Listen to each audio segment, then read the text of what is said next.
I don't know what I would be doing right now if I didn't take that risk.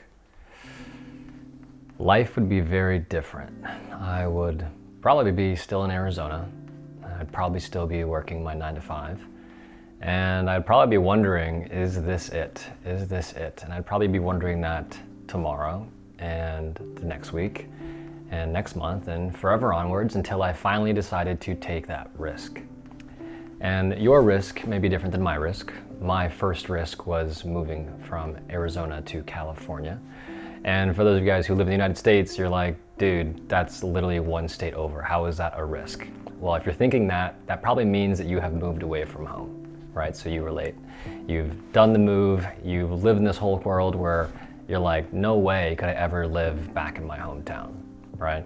But that's because you've learned how to build a life. You've overcome all of those fears and anxieties that you felt years ago, or you were just someone who had such a lust for life and the wanderlust for travel that you were like, oh, I knew I wanted to move away from home since I was 14, right? And so my risk was that. It was simply moving away from home. And your risk might be something entirely different. It might be leaving your job. It might be leaving your relationship. It might be starting a new job or moving to a new city or having a tough conversation with someone that you've been meaning to have for a long time but never really done yet.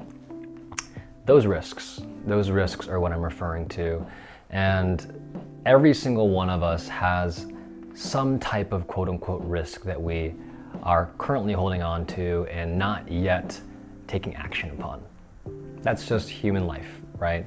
We have dreams, we have passions, we have goals, and those are the things that we want to push ourselves towards. And then we have our anxieties, our struggles, and our stressors, and those are things we want to naturally move away from. And inherently, you think it'd be so easy, like get rid of the bads and go towards the goods. But a lot of the times, what prevents us from getting into that point where we're like, hey, like, I'm ready to take on that new challenge is our anxious mind. Our anxious mind loves to play tricks on us. It loves to have over-rationalization about everything and over-analyzing everything, and it loves putting us in analysis paralysis. We've talked about that before in other videos. And how do we get over that? How do we get through that jump, that gap in knowledge, that gap in trust, so that we can take that risk that we've been wanting to take and see what is on the other side, see what we learned through the process? Well, it's so simple. Every time I say this, it's so simple. Obviously, it's not, but the idea, the concept is reflection. It's deep reflection. It's understanding what are the actual fears that are preventing me from moving towards my dreams? Why am I classifying this as a risk? And can I at least calculate it as a calculated risk? Can I at least think of it and reframe it as strategic risk?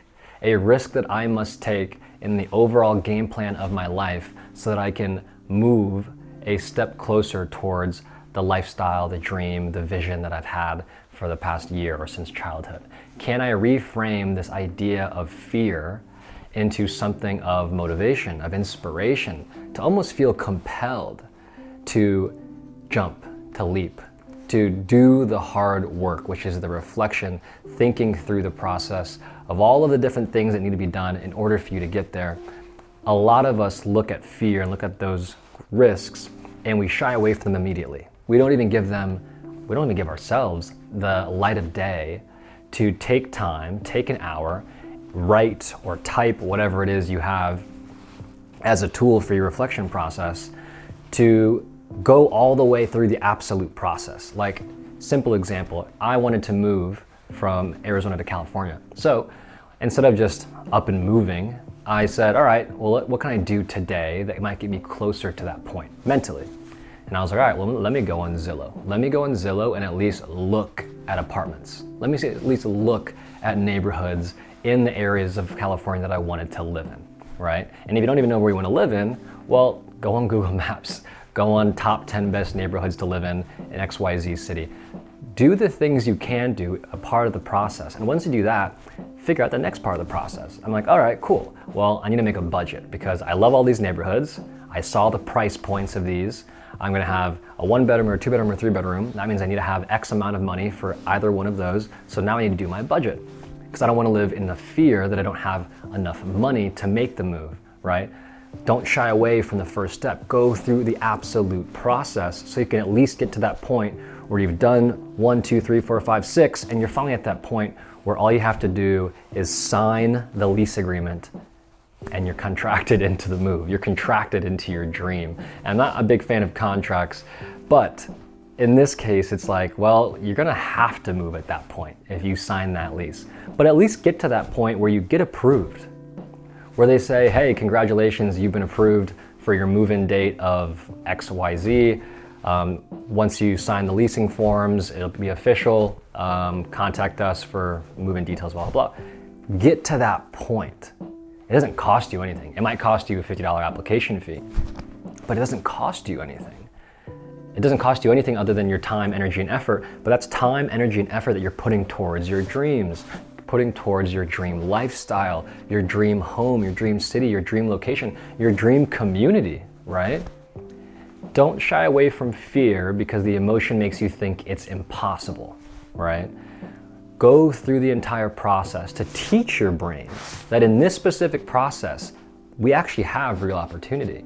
We actually have real possibility. That is all that I talk about all the time, is how this life that you get to live is literally full of possibility. You get to choose how you want to live it, how you want to exist within it, and how you want to survive in it if that's just the way you're stuck in right now. You have a choice, you have agency, you have autonomy, but don't let your emotions run your life. They're simply one piece of who you are, and they're a beautiful thing, but you have to keep them in check, checks and balances, right?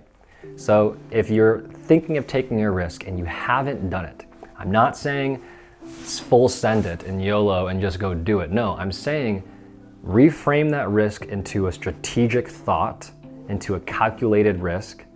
Do the overall process, take the step-by-step or the piece-by-piece approach, get to the point where the opportunity is available to you. It's literally a signature or a move away, whatever that is in your case, so that you can make that decision, not out of fear, but out of, I've done my due diligence, I'm here in this present moment, I can either stay where I am, or I can accept the opportunity that's in front of me. Wouldn't that be beautiful if you at least had the offer to live your dream right now? Baby steps, guys.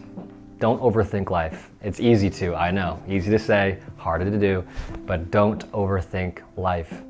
Take it process by process, the results will follow. A fulfilling process leads to fulfilling results. That is the way to live.